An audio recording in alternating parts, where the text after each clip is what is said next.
بسم اللہ الرحمن الرحیم اعوذ باللہ من الشیطان الرجیم بسم اللہ الرحمن الرحیم۔ السلام علیکم۔ آج آپ کا میزبان ڈاکٹر کاشف بشیر تفہیم القرآن سیریز کی قسط نمبر 119 کے ساتھ آپ کے سامنے حاضر خدمت ہے، جس میں ہم انشاءاللہ سورہ الانعام کی آیت نمبر 151 سے آغاز کر رہے ہیں، اس دعا کے ساتھ کہ اللہ تعالی ہمیں بخش دے، ہمارے گناہوں کو معاف فرمائے، ہماری مغفرت کرے اور ہمیں اس راستے میں استقامت سے نوازے اور اس راستے کو ہمارے لیے سبب بنا دے کہ اللہ تعالیٰ کے اس تعلیمات کو، قرآن کی تعلیمات کو ہم اپنی زندگیوں میں نافذ کر سکیں۔ بسم اللہ الرحمن الرحیم۔ قل تعالوا اتل ما حرم ربکم علیکم الا تشرکوا به شیئا وبالوالدین احسانا ولا تقتلوا اولادکم من املاق نحن نرزقكم وإياهم ولا تقربوا الفواحش ما ظهر منها وما بطن ولا تقتلوا النفس التي حرم الله إلا بالحق ذلكم وصاكم به لعلكم تعقلون۔ ترجمہ: اے محمد صلی اللہ علیہ وآلہ وسلم، ان سے کہو کہ آؤ میں تمہیں سناؤں تمہارے رب نے تم پر کیا پابندیاں عائد کی ہیں۔ یہ کہ اس کے ساتھ کسی کو شریک نہ کرو اور والدین کے ساتھ نیک سلوک کرو اور اپنی اولاد کو مفلسی کے ڈر سے قتل نہ کرو۔ ہم تمہیں بھی رزق دیتے ہیں اور ان کو بھی دیں گے، اور بے شرمی کی باتوں کے قریب بھی نہ جاؤ، خواہ وہ کھلی ہوں یا چھپی،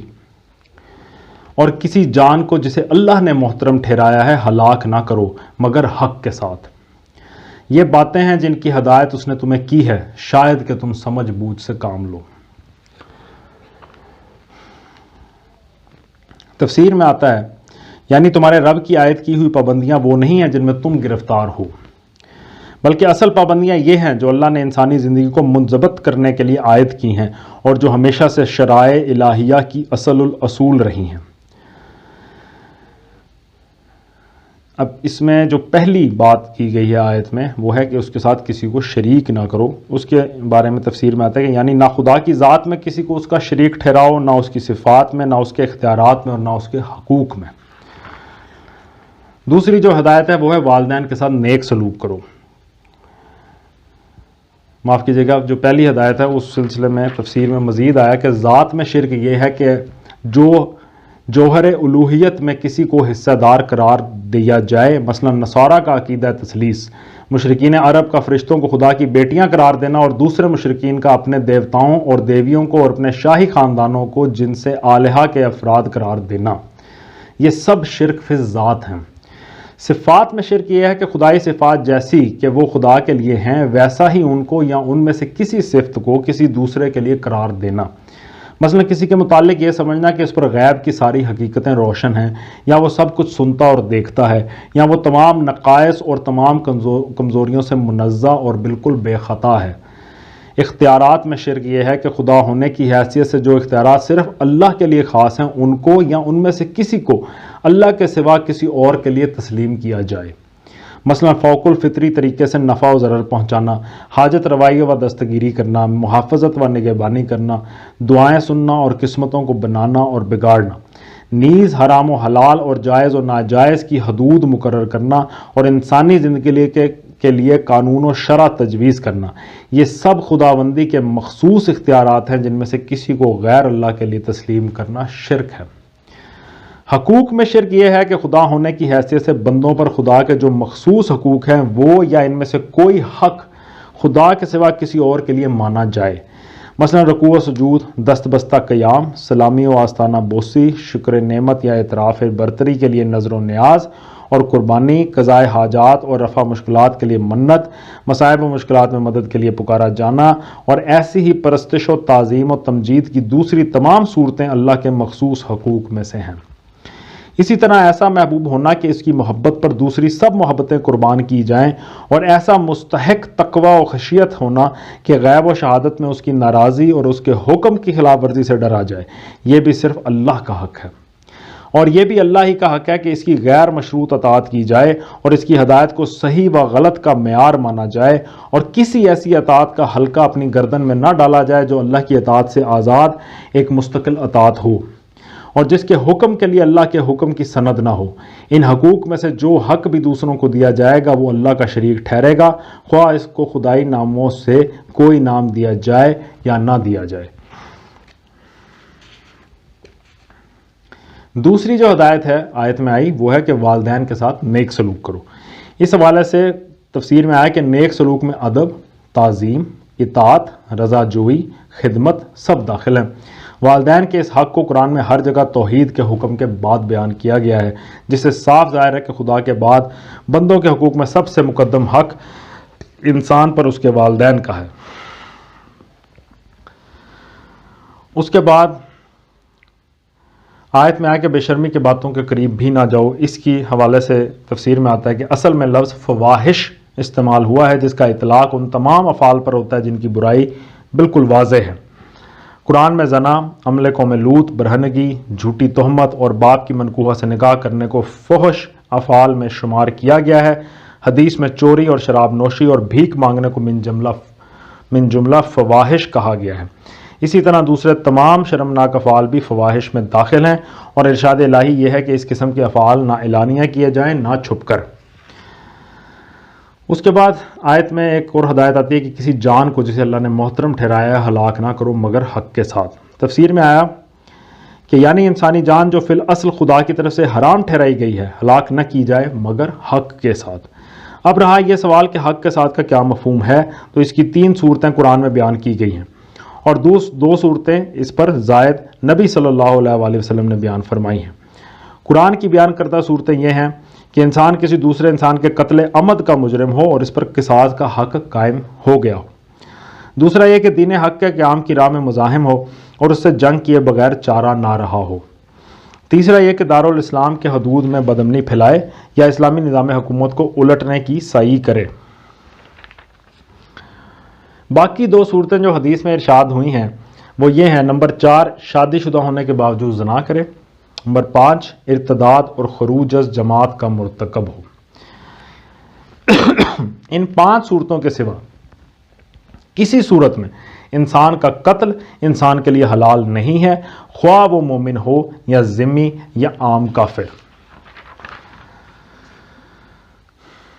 وَلَا تَقْرَبُوا مَالَ الْيَتِيمِ إِلَّا بِالَّتِي هِيَ أَحْسَنُ حَتَّى يَبْلُغَ أَشُدَّهُ وَأَوْفُوا الْكَيْلَ وَالْمِيزَانَ بِالْقِسْطِ لَا نُكَلِّفُ نَفْسًا إِلَّا وُسْعَهَا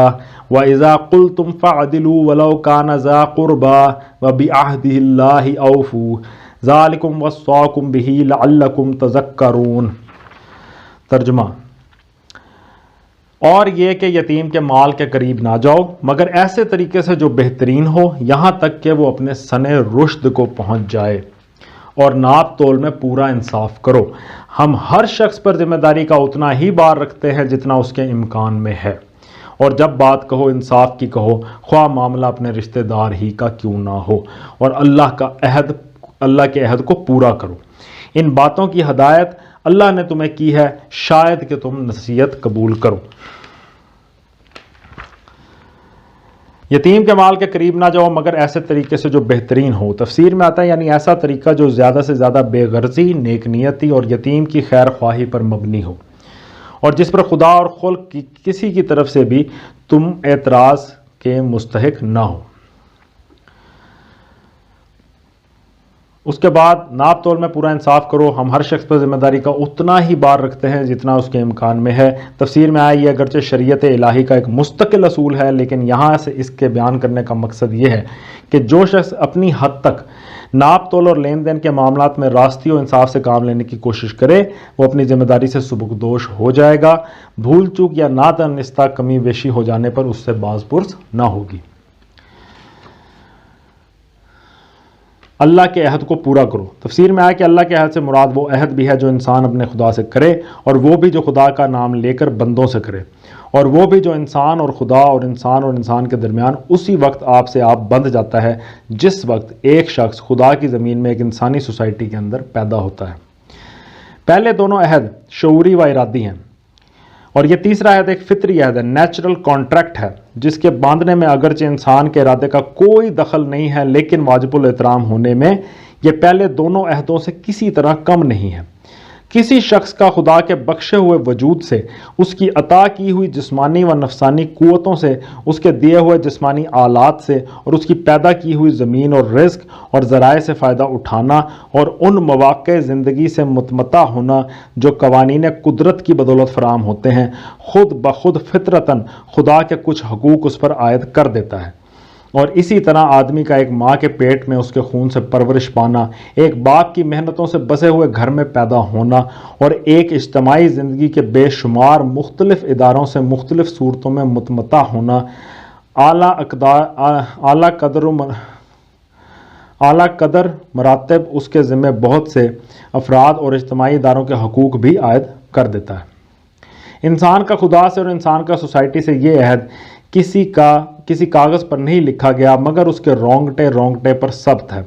انسان نے اسے شعور و ارادے کے ساتھ نہیں باندھا، مگر اس کا پورا وجود اسی عہد کار رہین منت ہے۔ اسی عہد کی طرف سورہ بقرہ آیت نمبر 27 میں اشارہ کیا گیا کہ فاسق وہ ہیں جو اللہ کے عہد کو اس کی استواری کے بعد توڑتے ہیں، اور جسے اللہ نے جوڑنے کا حکم دیا ہے اسے کاٹتے ہیں اور زمین میں فساد پھیلاتے ہیں۔ اور اسی کا ذکر آگے چل کر سورہ آراف آیت نمبر 172 میں آتا ہے کہ اللہ نے ازل میں آدم کی پیٹھوں سے ان کی ذریت کو نکال کر ان سے شہادت طلب کی تھی کہ کیا میں تمہارا رب نہیں ہوں، اور انہوں نے اقرار کیا تھا کہ ہاں ہم گواہ ہیں۔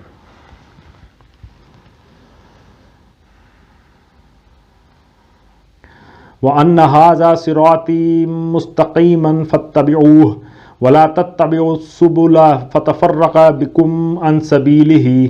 ذَلِكُمْ وَصَّاكُمْ بِهِ لَعَلَّكُمْ تَتَّقُونَ۔ ترجمہ: نیز اس کی ہدایت یہ ہے کہ یہی میرا سیدھا راستہ ہے، لہٰذا تم اسی پر چلو اور دوسرے راستوں پر نہ چلو کہ وہ اس کے راستے سے ہٹا کر تمہیں پراگندہ کر دیں گے۔ یہ ہے وہ ہدایت جو تمہارے رب نے تمہیں کی ہے، شاید کہ تم کج روی سے بچو۔ تفسیر میں آیا کہ اوپر جس فطری عہد کا ذکر ہوا ہے، یہ اس عہد کا لازمی اقتضا ہے کہ انسان اپنے رب کے بتائے ہوئے راستے پر چلے، کیونکہ اس کے امر کی پیروی سے منہ موڑنا اور خود سری و خود مختاری یا بندگی غیر کی جانب قدم بڑھانا انسان کی طرف سے اس عہد کی اولین خلاف ورزی ہے، جس کے بعد ہر قدم پر اس کی دفعات ٹوٹتی چلی جاتی ہیں۔ علاوہ بری اس نہایت نازک، نہایت وسیع اور نہایت پیچیدہ عہد کی ذمہ داریوں سے انسان ہرگز عہدہ برا نہیں ہو سکتا جب تک وہ خدا کی رہنمائی کو قبول کر کے اس کے بتائے ہوئے راستے پر زندگی بسر نہ کرے۔ اس کو قبول نہ کرنے کے دو زبردست نقصان ہیں۔ ایک یہ کہ ہر دوسرے راستے کی پیروی لازماً انسان کو اس راہ سے ہٹا دیتی ہے جو خدا کے قرب اور اس کی رضا تک پہنچنے کی ایک ہی راہ ہے۔ دوسرے یہ کہ اس راہ سے ہٹتے ہی بے شمار پگڈنڈیاں سامنے آ جاتی ہیں جن میں بھٹک کر پوری نوع انسانی پراگندہ ہو جاتی ہے، اور اس پراگندگی کے ساتھ ہی اس کے بلوغ و ارتقاء کا خواب بھی پریشان ہو کر رہ جاتا ہے۔ انہی دونوں نقصانات کو اس فقرے میں بیان کیا گیا ہے کہ دوسرے راستوں پر نہ چلو کہ وہ تمہیں اس کے راستے سے ہٹا کر پراگندہ کر دیں گے۔ سورہ مائدہ میں حاشیہ نمبر 35 میں بھی یہی مضمون بیان ہوا ہے۔ ثم آتینا موسیٰ الکتاب تماما علی الذی احسن وتفصیلا لکل شیء وہدی ورحمۃ لعلہم بلقاء ربہم یؤمنون۔ ترجمہ: پھر ہم نے موسیٰ کو کتاب عطا کی تھی جو بھلائی کے روش اختیار کرنے والے انسان پر نعمت کی تکمیل اور ہر ضروری چیز کی تفصیل اور سراسر ہدایت اور رحمت تھی، اور اس لیے بنی اسرائیل کو دی گئی تھی کہ شاید لوگ اپنے رب کی ملاقات پر ایمان لائیں۔ تفسیر میں آتا ہے کہ رب کی ملاقات پر ایمان لانے سے مراد اپنے آپ کو اللہ کے سامنے جواب دہ سمجھنا اور ذمہ دارانہ زندگی بسر کرنا ہے۔ یہاں اس ارشاد کے دو مطلب ہو سکتے ہیں۔ ایک یہ کہ خود بنی اسرائیل میں اس کتاب کی حکیمانہ تعلیمات سے ذمہ داری کا احساس بیدار ہو جائے، دوسرے یہ کہ عام لوگ اس اعلیٰ درجے کے نظام زندگی کا مطالعہ کر کے اور نیکوکار انسانوں میں اس نعمت ہدایت اور اس رحمت کے اثرات دیکھ کر یہ محسوس کر لیں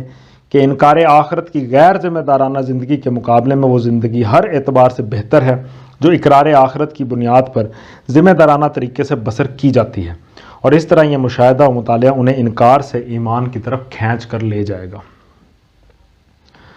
صدق اللہ العلی العظیم۔ الحمدللہ آج ہم نے سورہ الانعام کی آیت نمبر 154 تک کا ترجمہ اور تفسیر پر غور کرنے کی کوشش کی ہے، اور اللہ تعالیٰ سے دعا ہے کہ اللہ تعالیٰ اپنی رحمت فرمائے، اپنی ہدایت سے ہمیں سرفراز فرمائے، اور یہ اعلیٰ تعلیمات، بہترین تعلیمات اس قرآن کی جو ہیں، ان کو ہمیں اپنی زندگیوں میں ڈھالنے، اپنی زندگیوں میں نافذ کرنے کی توفیق عطا فرمائے۔ اسی دعا کے ساتھ آپ سے اجازت چاہیں گے۔ اپنا بہت خیال رکھیں۔ آپ لوگوں کا بہت بہت شکریہ۔ اللہ حافظ۔